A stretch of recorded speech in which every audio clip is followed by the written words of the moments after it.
Assalamualaikum warahmatullahi wabarakatuh. Terima kasih udah klik video ini. Kali ini mau membuat tutorial cara membuka door trim pintu mobil khususnya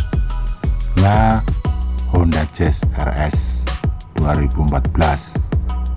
Selamat menonton. Caranya juga cukup mudah teman-teman, tinggal perhatiin itu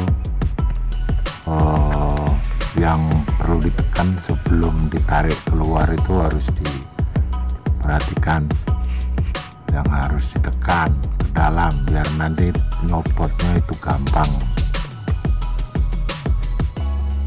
Nah, kalau asal tarik nanti bisa pecah semua, bisa hancur. Jangan lupa subscribe, like, and share.